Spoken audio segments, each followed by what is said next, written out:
ሰላም የተከበራችሁ የባቲቲው ቤተሰቦቻችን እንደምን አላችሁ? ለሰዓቱ አጠር ያለች የጤና መረጃ ይዤላችሁ ቀርቤያለሁ። አብራችሁን ቆዩ። የጤና እንዲሁም የተለያዩ መረጃዎች እንዲደርሳችሁ ቻናላችንን ሰብስክራይብ ማድረጉን አይርሱ፣ የደውል ምልክቷንም ይጫኑ። በተለይ በእኛ ኢትዮጵያውያን ዘንድ ቡና ልንጠጣ ይሁን አሊያ በሌላ ምክንያት እስቲ ቡና ውስጥ ጣል አድርግልህ ጤና አዳም ቆርጠህና ጤና አዳም እኮ መልካም ነው ይባላል። ነገር ግን ጤና አዳም ያድናልም ይገላልም። ይህንን ሳያውቁ እንዳያልፉ። በርካቶች ጤና አዳምን በተሳሳተ መንገድ እየተጠቀሙ በርካታ ያልተጠበቀ ችግር እየገጠማቸው ነው። ስለዚህ ክቡራን አድማጮቻችን አድምጣችሁ ስትጨርሱ ሼር በማድረግ ለሌሎችም እንድታጋሩ ከወዲሁ አደራ ላለው። ወደ መረጃው አልፋለሁ።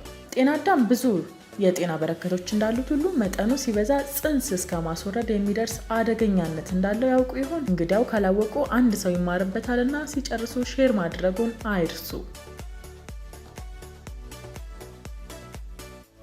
በኢትዮጵያ የባህል ሕክምና ጤና አዳም ለሆድ ህመም፣ ለተቅማጥ፣ ለጆሮ፣ ለልብ ህመም፣ ለኪንታሮት፣ ለኢንፍሉዌንዛ እና ለአንጀት መታወክ ጋር ተያይዞ አገልግሎቶች ይሰጣል ወይም አገልግሎት ላይ ይውላል። የደረቀው ፍሬ ከተፈጨ በኋላ ተፈልቶ በመጠጣት ለተቅማጥ ህክምና ሲውል ቅጠሉ በተከተከተው ወይም ደግሞ ቅጠሉን ከከተከትነው በኋላ ለህፃናት በውሃ ተደርጎ ለሆድ ህመም ይሰጣቸዋል።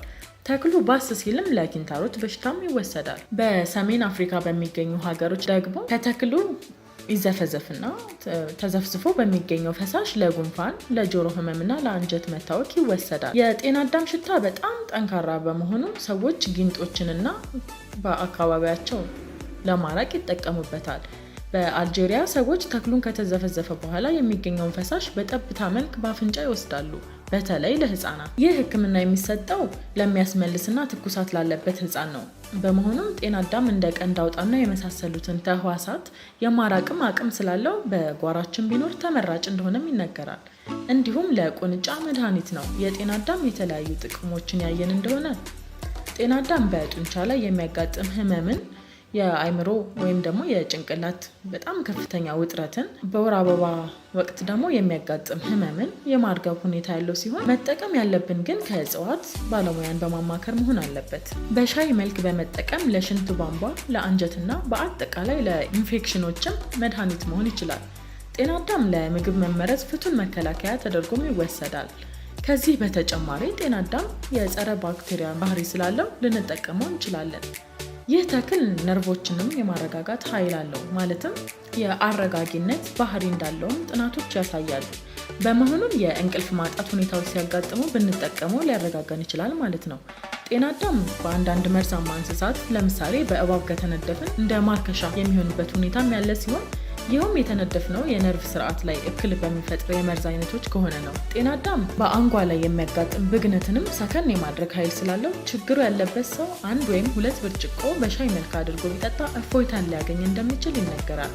የጤና አዳም ዘይት በዘመናዊ ዓለም ለሳሙናዎችና ለኮስሞቲክስ ምርት ጥሩ መዓዛ ጥቅም ላይ ይውላል። ይህ ዘይት መጠኑ ሲበዛ የመርዛማነት ባህሪ ስላለው በቀጥታ በቆዳችን ላይ ጥቅም ላይ አይውልም። ነገር ግን ተመጥኖ ለቆዳ የተለያዩ ጥቅሞችን እንዳስገኘ ጥናቶች ያሳያሉ። ይኸውም የጸረ ፈንገስ ባህሪ ስላለው ቆዳን የማጥራት አቅም ስላለው ነው። ከጤና አዳም የሚወጣው ዘይት በሰውነታችን ላይ በቀጥታ ከተጠቀምነው ሰውነት ውሃ ሊቋጥር እንዲሁም ሊቀላ ይችላል። በከፍተኛ መጠን ከተጠቀምነው ደግሞ የሰውነት መመረዝ ሊያስከትል ሁሉ ይችላል። በተለይ ደግሞ ጽንስ ላላቸው እናቶች በከፍተኛ መጠን ከተጠቀሙበት ጽንሳቸውን ሊያስወርድ ሁሉ ይችላል። እንዲሁም ከፍተኛ የሆነ የጨጓራ ህመም ሊያስከትልባቸውም እንደሚችል ይነገራል። በዘመናዊ ዓለም የጤና አዳም የህክምና አገልግሎት የተገደበ እየሆነ መጥቷል። ከጤና አዳም የሚገኘው ዘይት በብዛት ከተወሰደ ውርጃ ሊያስከትል ይችላል። በፈረንሳይ ሀገር ሳያገቡ ያረገዙ ሴቶች ይህንን ተክል በመጠቀም ጽንስ ያስወግዳሉ። ክቡራን አድማጮች ይህን ተክል የምትጠቀሙ ደግሞ አብዝቶ ከመውሰድ ጥንቃቄ እንድታደርጉ እናሳስባለን። በተለይ ለሴቶች ሲሉም ይመክራል። ስለዚህም ከፕሮግራማችን ጥሩ ግንዛቤ እንዳገኛችሁ ተስፋ እናደርጋለን። ሀሳብ አስተያየታችሁን ጻፉልን። በሌላ ተመሳሳይ ፕሮግራም እስከምንገናኝ ሁላችሁም በያላችሁበት ሰላም